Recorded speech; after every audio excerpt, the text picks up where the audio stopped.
Hey guys, sorry I'm only getting this information out now. It's Friday. The Wicklow 200 is on Sunday.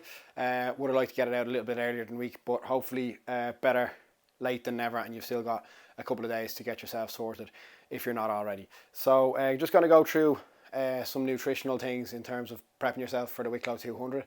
Some of it you'll know already. You might know none of it already, and it'll help you. Or some of it you might just get one or two things, or even you might be like, this guy's an idiot, you might be able to help me.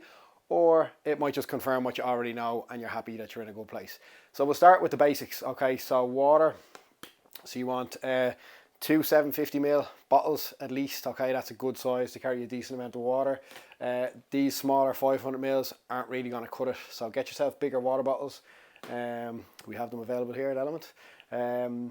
So yeah, that's going to be good. From there then, with your water bottles, you want to have, or my personal experience, I'm going to have an electrolyte and a salt tablet in each. Okay, I'm also going to bring these to replenish them. So throughout the day, there's going to be various different water stops and food stops. There'll be more water stops than food stops. So there's places where, like at the top of climbs and stuff, there's just like a big barrel drum of water, lots of volunteers helping you fill your water bottles. In a lot of cases, you don't even have to get off your bike. You stay on your bike, hand them your water bottle, they'll run over, fill it, bring it back. They're super nice people, and I'm very grateful to them for making our lives a little bit easier on the day. So if you have some spares in your back pocket, or even if there's a group of you and just one of you carry them, that'll make a difference to be able to drop the tablets in as you go. And then that is the most important thing. Also, like, it's pretty hot at the moment in Ireland, but regardless of that, wherever you are in the world, if you're doing like a long cycle or endurance event, don't wait until the day to hydrate well. Like, you should really have been hydrating all week well. You should be hydrating well anyway as part of just a good healthy lifestyle, but particularly like if you're not already from today, like I would be taking an electrolyte and a salt tablet every day to get that into your system, because if you're only starting to get it into your system on the day, it's not going to work as well as if your system is flush with salts and electrolytes. I'm not a nutritionist, a qualified nutritionist. This is just based off my experience. So yeah, if you come up with other more verified information, knock yourself out. This is just what I found works well for me and people I've worked with before. So yeah, electrolytes and salts. If you don't have salt tablets, just like a couple of cracks of salt. The pink Himalayan salt works great. Anyway, time to get a move on. I'm also going to have carb powder in my bottles. So each scoop of this is 40 grams. I'm going to put 2 scoops in a bottle. That might be going way over your head, and if it is, apologies, and don't worry about it. So we'll go on a advanced version and a simple version. This is as advanced as I'm going to go today. So if you don't have carb water, you can replace it by squirting like 1 or 2 gels, probably 2 gels I'd say, as many as 4 gels if you want, into your water bottle.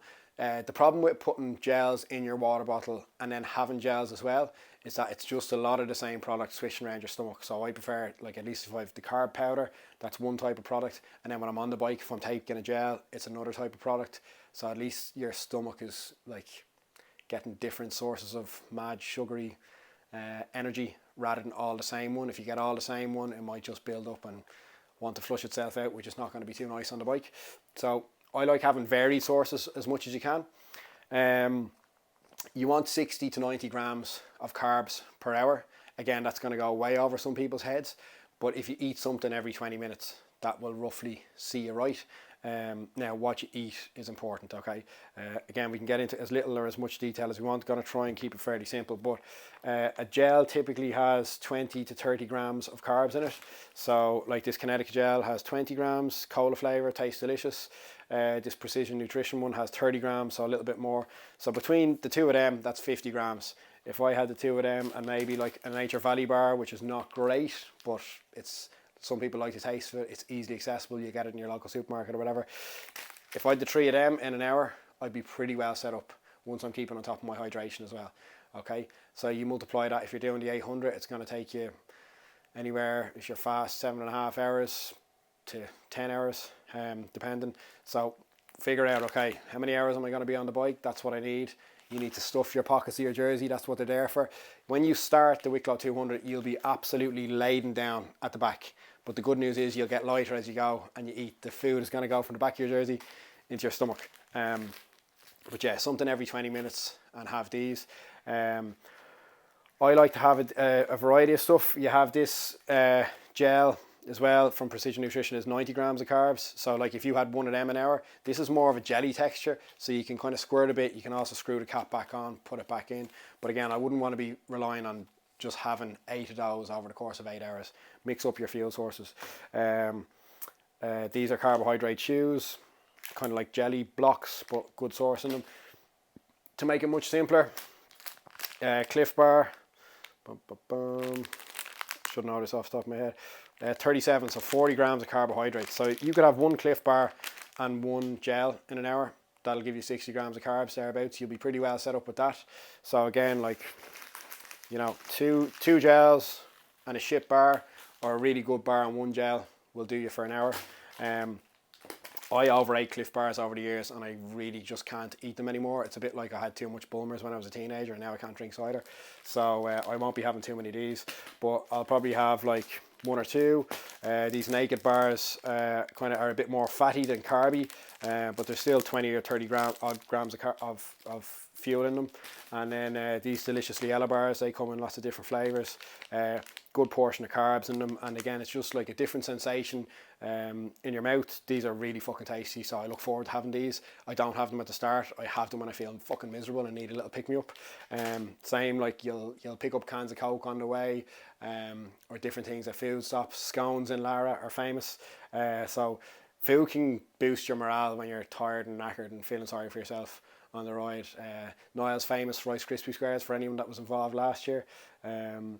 Airwaves, I love Airwaves for endurance. Just have a couple of them on board, makes a big difference. And again, just like the menthol helps kind of clear your system, clear your nose, that type of thing. I really enjoy that. So yeah, hopefully that helps. That's my take on nutrition. Any questions, let me know, but I should have covered most of it there. If you want to just keep it super simple, eat something every 20 minutes. Okay, and then in terms of water, you want to carry these 750s. I would say 2 of these will last you 3 hours on the bike. Okay, you should, like 500 mils is probably the sweet spot to take in an hour. Again, from my experience, any more than 500 mils, you tend to just want to piss out. So if 2 of these last you 3 hours, just work that out yourself. Carry a few spare tablets. If you get stuck and you don't like your gels, squirt the gels into your water bottle. You can have them that way. And yeah, have a great day. Jellies are another good one. I didn't mention jellies. I don't have jellies here. Jellies are good. Last year, stuffed a few jellies into my gloves, and when I was cycling around, I could just pick them out while my hands were on handlebars. That was around the 160k mark when I felt like absolute death. So again, nice little pick me up to be plucking Haribo's or wine gums out of your gloves at that point. Okay, while I'm here, I'll talk through some other stuff for the event. So I've kind of got my bag packed already because I'm a weirdo like that. But a rain jacket. So this rain jacket folds up real handy. Again, that'll go in the back of my jersey, regardless of the weather forecast. Having a light, easily transportable rain jacket like this is really, really important. And if I have that, and should have it here somewhere, maybe not. This and a neck warmer. It might be in there somewhere. A neck warmer. Really, really good. Guys in the bike shop told me a couple of years ago, they were like, no matter what the conditions are, if you have a rain jacket and a neck warmer, if the conditions totally change and turn to freezing and horrible winds and rain and all, the neck warmer will seal your neck and the wind jacket. So between the two of them, they'll kind of protect the seal and keep the wind out, keep you warm, and keep you as dry as you can. Really important. Shades. I've got a spare rain jacket because somebody's going to be an idiot and forget one. And I don't want to be responsible for their hypothermia. Obviously my shorts, socks, all that crack. Chamois cream for your delicious chamois in your cycling shorts. So we're all going to have sore arses at the end of the event, but if you put on a bit of chamois cream on your undercarriage, it will make a huge difference. Or butt butter, as some people call it. A spare pump. Gonna have a load of spare tubes. Bring everything you need to repair a puncture yourself. Even if you don't know how to repair a puncture, at least bring the stuff. Somebody else can fix it for you. But if you're relying on somebody else to fix your puncture and you're going to use all their spare tubes, you're a bit of a prick. And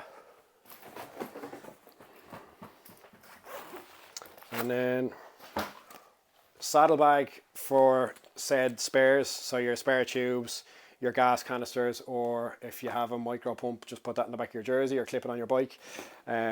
Basically, like all your kind of mechanical spares for the event should be in this underneath your saddle.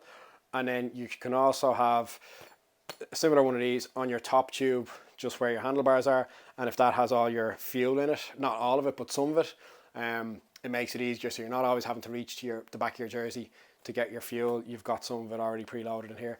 Another great tip I got from Connor Mullen when we did an event last year in Nice was he chopped up the Cliff Bars the night before, chopped them up into sixes, and then put them into his bento box bag at the top of the bike, put it in the freezer so that they stayed hard. And then by the time you take it out of the freezer the next morning, just don't forget to take it out of the freezer. Maybe put your car keys in the freezer as well, because you can't get to the event without your car keys. It was cold, but it had stayed solid, and then it meant when it came to eating in the event, you're not having to fucking unwrap bars, or you're not having to take bites and then the rest of the bars melt in your hand. You're just pulling out a square, and like that, it makes it easy to fuel. So that was an amazing tip that anyone of us that have heard it has carried through to events now, and saves you carrying around a load of wrappers in the back of your jersey or them spilling out onto the road. I'm sure there's loads I've forgotten, but hopefully that gives you some sort of an insight. If you take nothing else out of it, 500 mils of water every hour and eat every 20 minutes at the most basic level. At a higher level, 60 to 90 grams of carbs. Get your electrolytes, get your salts. Have a good time. Pack your own parachute, bring your own stuff. Don't be a prick and ruin someone else's day.